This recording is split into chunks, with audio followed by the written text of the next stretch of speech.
আসসালামু আলাইকুম।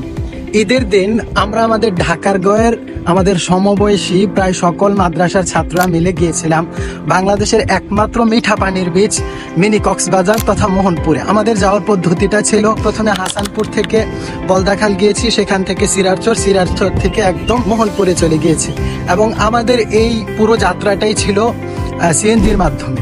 মোহনপুর যাওয়ার পর আপনি যেই ভিউটা দেখতে পাবেন তার কিছুটা এইরকম। সেখানে একটি পার্ক রয়েছে, পার্কটির নাম মোহনপুর পর্যটন কেন্দ্র। মোহনপুর পর্যটন কেন্দ্র পার্কে প্রবেশ করতে জনপ্রতি টিকেটের প্রাইস 100 টাকা। আপনি যদি এটার সাথে খাবারের প্যাকেজ অ্যাড করতে চান তাহলে টিকেটের প্রাইস পড়বে 300 থেকে 400 টাকা। এই পার্কের মধ্যে জায়গাগুলো খুবই সুন্দর, স্পেশালি আপনার কাছে সবচেয়ে বেশি ভালো লাগবে এর ভেতরে রাস্তার মধ্যে খুব সুন্দর লাভ আকৃতি তৈরি করা এই জায়গাটা। আরেকটা জায়গা রয়েছে, সেটা হলো এখানে একটি সুন্দর রেস্টুরেন্ট আছে যেটি উপর থেকে দেখলে কিছুটা শিপের মতো মনে হয়।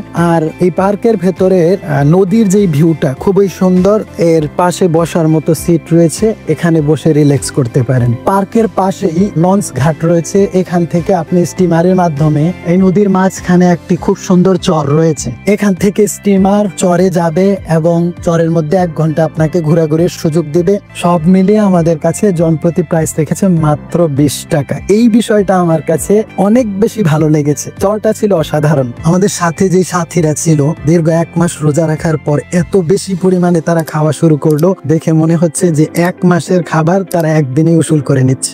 মানে খাবারের জিনিস যেইটাই সামনে তারা পাচ্ছিল ওইটাই খাচ্ছিল। ঝালমুড়ি, বুট, চানাচুর, ঠান্ডা পানি, স্পিড, ফুচকা, আইসক্রিম, দুপুরে আবার তেহেরি এবং রাতে আবার গ্রিল কাবাব, সব মিলিয়ে প্রচুর খাওয়া হয়েছে।